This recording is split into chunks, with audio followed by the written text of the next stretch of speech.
Here they are, approaching the first fence. Look at them going through the dust. And you see a lovely slow-motion picture of Drin, who's Jib.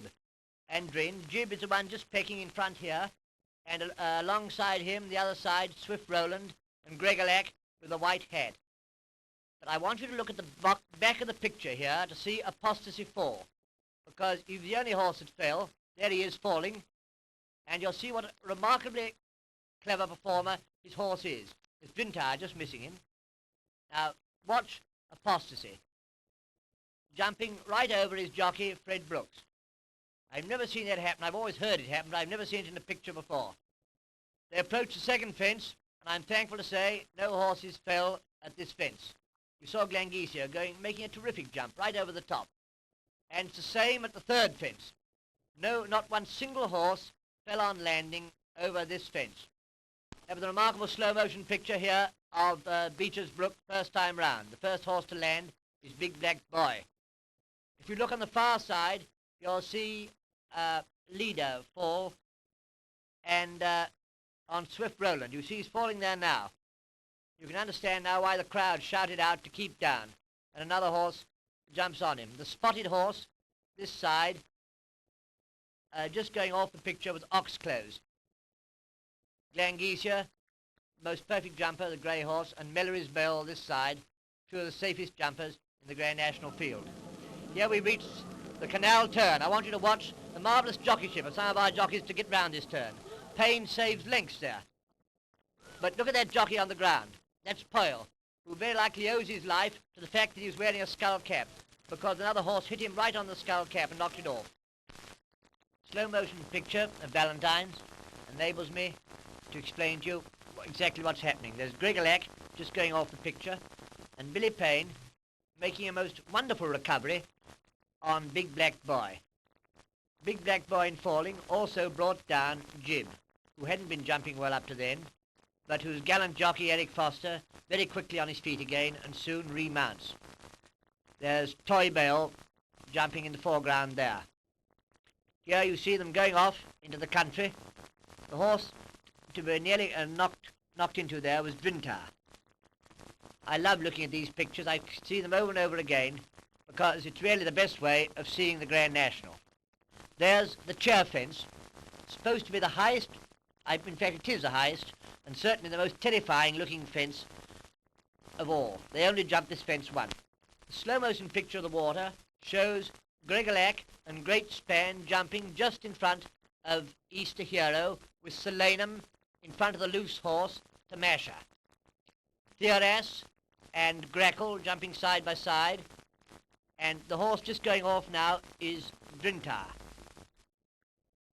In the center of those three, with the black hat and the stripes, is Sir Lindsay. And the grey horse, of course, Glangesia.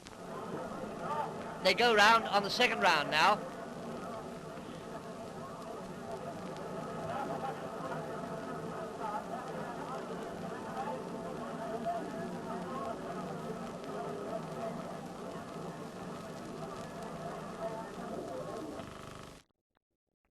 Here, still an extraordinary number of horses standing up, and one of the most remarkable pictures is to see all the dust that the horses kick up. Thrilling pictures in slow motion.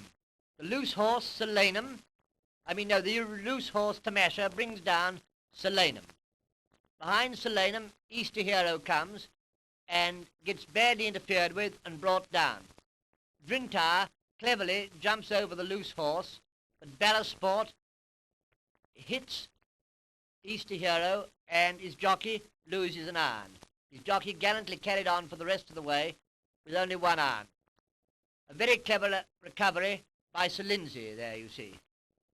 And there's Glangesia, Kilbuck, pecks a bit, but manages to recover.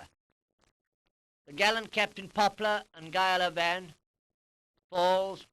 I think this was the first time he fell.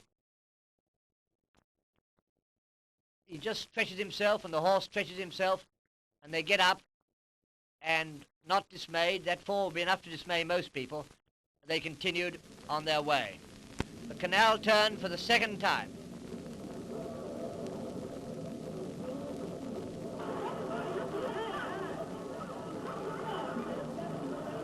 Their Kakushin jockey pulls him up,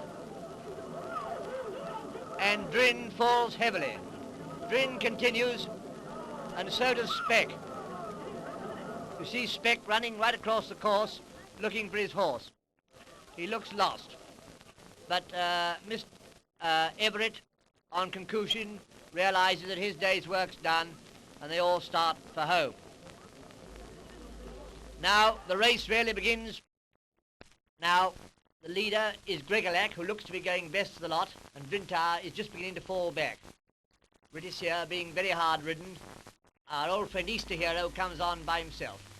At the last fence, Grakle leads Grakle, but Ballasport, whose jockey's ridden with one iron from Beecher's, falls. And although he makes a gallant effort to keep him back, he can't, and the horse goes on. Kittlebuck falls and brings down Georgina Town. I'm delighted to say that neither of these horses were in the least bit hurt and were soon back home being rubbed down. There's Mellory's Bell, and you'll notice that the rider waves to the next jockey to avoid jumping on the horses. There's Harewood, just avoided them then.